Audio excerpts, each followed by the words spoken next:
Hi guys. Had a really interesting, nice comment and video request off Pete yesterday. And Pete says, I've been watching quite a number of your Raw Therapee videos, which are unfailingly detailed and helpful in getting one's head around this fairly tricky program. Yes, it is fairly tricky, and very, very kind of you to say so, Pete. Much appreciated. Thank you for all the time and effort you've devoted to teaching those of us who occasionally need to be led by the nose. You're most welcome, Pete, and I've got to tell you, everybody, that I too need leading by the nose quite frequently. I just can't find anybody to do it. Oh, dear, dear.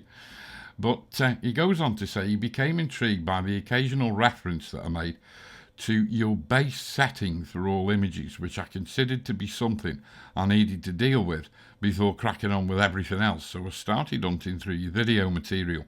Now, that got me concerned. And as Pete goes on to point out, I haven't actually made a video specifically on doing this. And you know, when you get very familiar with a piece of software, it's somebody like myself. I try to get onto the meat and tooth edge, very, very quickly. And I sort of forget that you guys don't always cotton onto what I consider to be very, very simple things. And I do most humbly apologise for that. So Pete goes on to say, can I ask on behalf of anyone else new to Raw Therapee, can you make a video on setting up a base PP3 titled something like, do this first before you start to get your head around Raw Therapee. It is the most basic thing of all. Well, I can't make a PP3 that's titled like that, Pete, because I don't think it'd all fit in the dialogue box, to be quite honest with you. But I know what you mean, and so it then finishes off, if you do this, you could help others to get going that much more efficiently. Pete, your wish is my command. So, without any further ado, I'm not going to head off over to Raw Therapee yet. What I want you to do is I want you to come over to a page on the internet. And here's the link to it, and if I think on, I'll put the link in the description below. Chromasoft ICM profiles, and you'll see this zip file here. And what I want you to do is go and download that zip file because it contains the ProPhoto ICC profile. Now, if you are not a subscriber to working in the maximum color gamut, and you like to work in Adobe RGB instead, then your necessity to do this isn't quite so strong. But the only thing is, if you want to, especially if you want to interface with the likes of Lightroom and Photoshop from Raw Therapee, you are going to need to be able to output the images from Raw Therapee in the ProPhoto color space. So, you know, I mean, it's as long as it is broad, but if you're wanting to keep or maintain a ProPhoto workflow, then you are going to need to go and download this zip file. And when you've downloaded it, what you can do is go and unzip the contents of that file and put it in your profiles folder for your system, okay, which on a Mac is, where is it on a Mac? I come down to Finder and I go to my profiles folder, which I have listed here, and there's my profiles folder. And so on the Mac, this resides in users, me, library, color sync, profiles. Now, where it lies on a Windows machine, if you're on Windows 10, I'm not too sure if it's the same as it always used to be, but it used to be in C, Windows System 32 spool drivers color. Yeah, and that's where all your profiles were kept. So wherever you put it, just remember where you put it. And it is best if you put it in your profiles folder, because once it's there, you can go and fire up Raw Therapee. Okay. And here we've got a shot of a European grey wolf in some snow, chowing down on the remains of a moose carcass. And yeah, happy days. Breakfast. Now, if I go over to the editor, not the editor, what am I talking about? I'm in the editor. Stupid boy.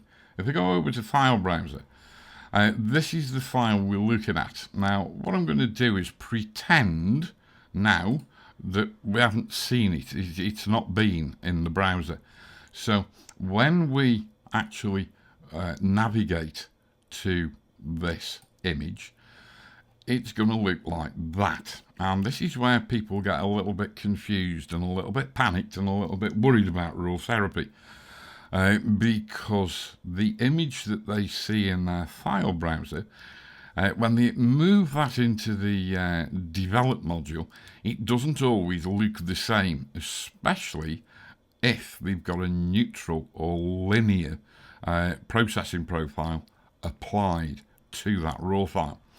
And so if I move back over to the editor, as you can see, this image is linearized. Okay. If you were in Lightroom, you might have done this by using my process version swap preset, or you might have done it by using a linear camera profile.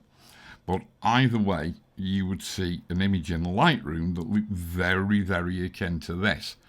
And simply, if we go over to Preferences in Raw Therapee, which is this little icon down here that looks a little bit like a graphic equalizer, and we come to Image Processing, you'll see I have by default this thing for raw photos called MyBase.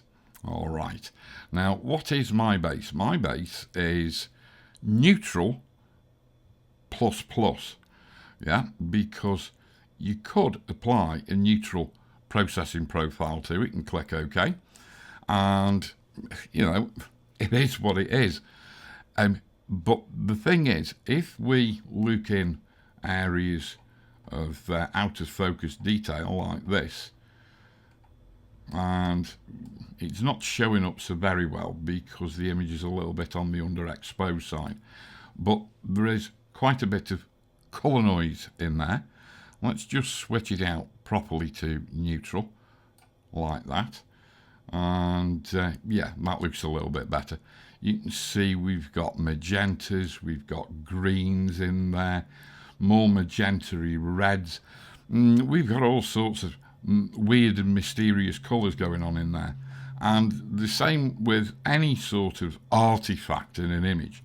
They always show up in out of focus areas or areas of low frequency detail before they show up in areas of high frequency detail, such as the wolf's face, where we've got a certain amount of sharp detail. It's not as sharp as it could be, but it's pretty sharp. But we've got a very, very, very shallow depth of field. So, where was I? Yes. So this is the neutral profile applied to this image. We've got a certain amount of colour noise. This lens in particular, which is the Canon EF 200-400 f4, doesn't actually produce any real marked chromatic aberration within an image. But of course, other lenses do. And so we will have a certain amount of chromatic aberration in here, inside this image. And also, if we've got any defined edges, which we haven't really got here, but defined high contrast edges can quite often show a certain amount of colour fringing as well. And so what we need to do is we need to correct all those before we start processing. Now, those sorts of adjustments, if we were to set a neutral profile as our default profile for application to all RAW files, then every single RAW file we went to we would have to go in and put all these little tiny incidental but very critical adjustments or corrections in before we started processing.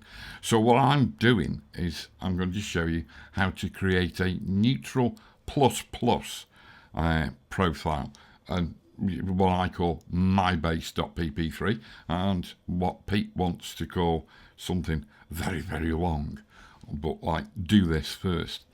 So we start out with a neutral profile, and if you want to maintain a ProPhoto workflow, so you can utilize the cataloging and EXIF data management and the print module in Lightroom with any color space conversion, you're going to want the image in ProPhoto RGB.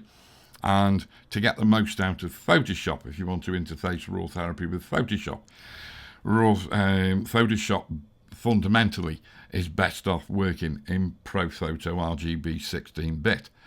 So we get, again, we want to be able to add the image in ProPhoto.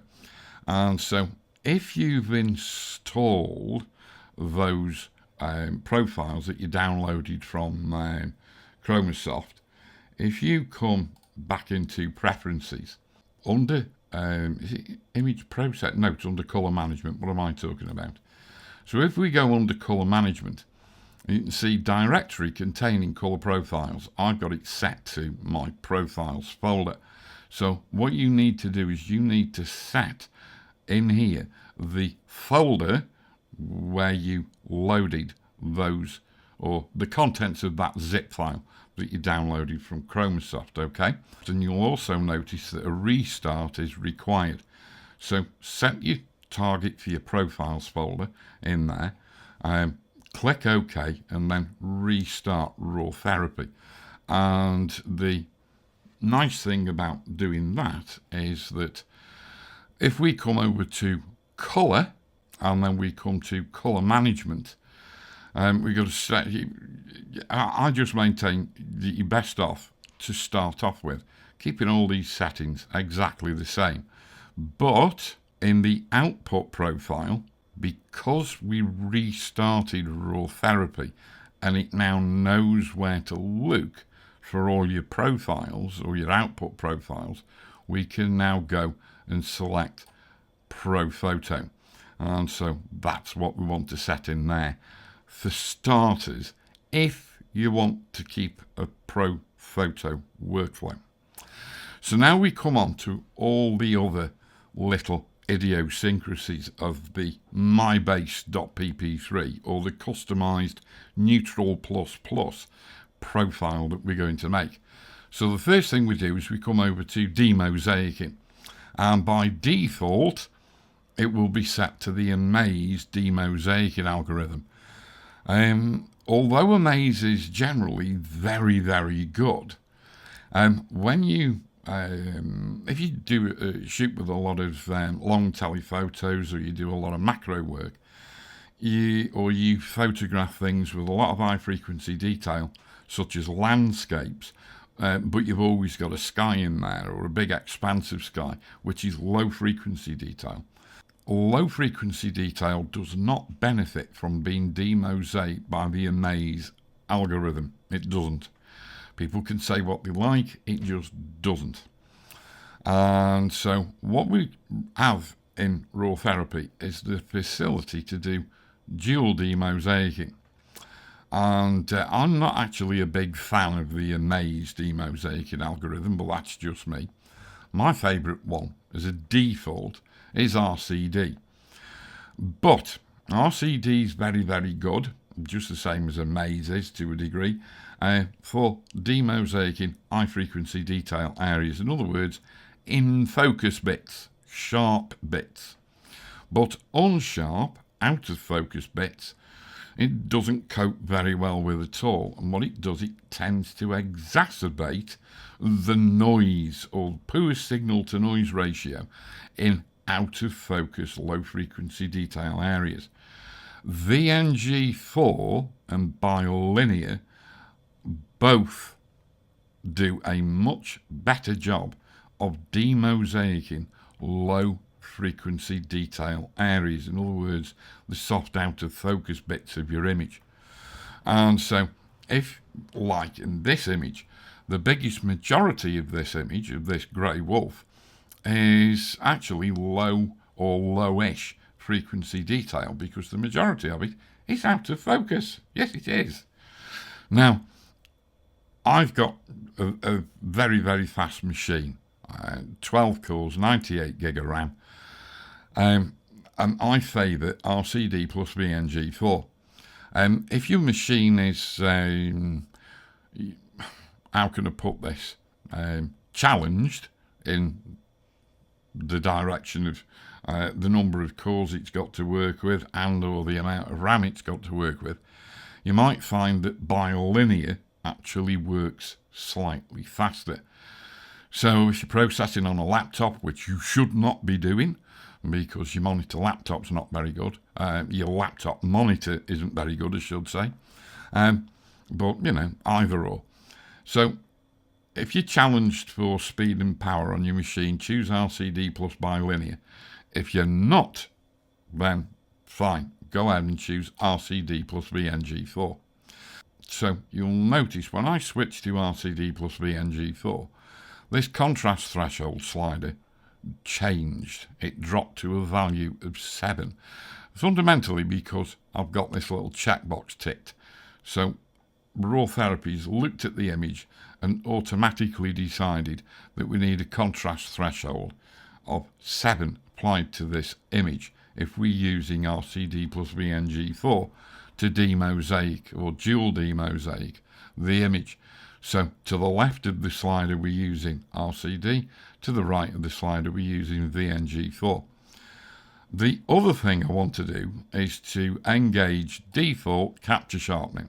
Okay, and you'll notice the original value that was in there was 10. We've got a check mark in there and a check mark in there, so Raw Therapee has automatically analysed the image and decided that a contrast threshold of 7 would be a pretty good idea for sharpening. So you'll notice the value in the capture sharpening contrast threshold is exactly the same as the demosaicing contrast threshold. So everywhere, you can think of it like this, so everywhere we're using RCD, we're actually adding capture sharpening. Everywhere we're using VNG4, we're actually not using capture sharpening. That's a nice simple way for you to think of dual demosaicing and the relationship, or its relationship with capture sharpening. You're always going to be able to come back here and change it once you start processing the image. The next thing I want to add under the demosaicing tab is chromatic aberration correction. So we'll hit auto correction, okay, but then I strongly suggest you come down here to this checkbox here where it says avoid colour shift and uncheck that, because the thing is, if you've got, say, a wide angle landscape with trees against a lightish overcast sky, you will quite often find that in between the branches that are semi-silhouetted against the sky, in that area around there, if you have avoid colour shift checked like that, you might actually get a colour shift in those high contrast areas. If you uncheck avoid colour shift, you'll notice they go away. So yes, I would suggest keeping that turned off. So we've done everything we need to do in there. We don't need to do anything else by default. And so the only other thing we've got to do is to come over to the details panel. We don't do any spot removal, no sharpening, no local contrast sharpening, no edge sharpening, no micro contrast. We're not going to engage impulse noise reduction because you don't always need it. So if you turn it on, it might actually do a little bit of damage. But we are going to come to, first of all, defringe, and we're going to activate defringe. and we're just going to leave it at its default radius and threshold. We're also going to come up to noise reduction, and we're going to activate noise reduction. Now you'll see the colour space method is set to lab, or it might be set to RGB in yours, I don't know. And mode is conservative, but for luminance noise, the luminance control is set to slider, and the luminance and detail recovery sliders are both set to 0. So fundamentally, set like this, there is no luminance noise reduction going on in this image whatsoever. However, we do have chrominance noise or colour noise reduction set to automatic global, and believe you me, there is some colour noise reduction being done on this image, which is what we want by default. So we've set noise reduction, we've set defringe, and we've also, if you want to maintain a ProPhoto RGB workflow, we've set the output profile for when we've finished processing the image to ProPhoto RGB, and we've got a dual demosaic and algorithm set with matching capture sharpening set, and and we've got chromatic aberration again checked, so it's in operation, but we've unchecked the avoid colour shift. So overall the image hasn't changed, but if we were to go into the minutiae detail of the image, we would see we've changed quite a bit. Now those adjustments that we've put on there, why on earth would you want to go and put them in individually on every image that you process inside of Raw Therapee? That is the mark of a lunatic, because once we've put them on one, they can be safely applied to the raw files from any other camera at any ISO. It's not camera specific at all. So all we need to do is now go to this icon up here that looks like the old floppy disk out of a computer, and just click it. And this is our save processing parameters. And what we can do is, I'm just going to save this in Data Library Application Support Raw Therapee 5. Well, I'm on the dev version, but I'll save it in the config folder, and I'm just going to save it as mybase.pp3, because whatever it was that Pete wanted me to save it as would fill up that entire line. Yeah, so that's what I would save it as. So I would save it as mybase.pp3 and click save. Do I want to overwrite? Yes, I do. And there you go. So all I would fundamentally need to do now is come over to preferences, come to image processing, switch this to my profiles, my base, and click OK. And then if I come back over into the file browser and I go and click on any other image, and let's double click that and take it in, and it's automatically had that mybase.pp3 applied to it, and as you can see, chromatic aberration is applied, the avoid colour shift is turned off, default capture sharpening is applied, but you'll notice there is a different calculation going on in this image. On the previous image it was 7 here, and it is 8 now, and up here RCD plus VNG4, the contrast threshold has come out at 9, yeah, so it's not the same, yeah, and that's just Raw Therapee doing its automatic image analysis. As I said before, yeah, you might want to change that, but that's a whole other technical video. And if we just go over to colour, and you can see that the output profile is ProPhoto RGB. So there we go. Pete, I hope that's done the trick. Let me know if you think that's covered everything. And so there you go, folks. That's how to make a mybase.pp3, or call it whatever you like, base profile or base preset profile to handle or to apply to all your raw files which you bring into Raw Therapee, to save you doing all those tedious little bits in that tab, that tab, that tab every time you start to process a new image. So there you go. Hope it's proved useful. Hope you've all got something out of that. And cheers for the video request, Pete. Anybody else got video requests or video ideas, let me know in the comments below. Get in touch with me by email or whatever. And all requests are gratefully accepted. Anyway, folks, that's it. I'm roasting now because I've got to have my office window shut because the road outside is quite busy. And it's still as hot as Hades over here and really, really close. So I'm sweating buckets. Yes, I am. So I'm off, and hope you found it useful. Hope you got something interesting out of it. Until the next time, stay safe, stay well, keep taking the pictures, don't do anything I wouldn't do, so that gives you plenty of scope. And I'll see you in the next one, guys. See you. Tooroo.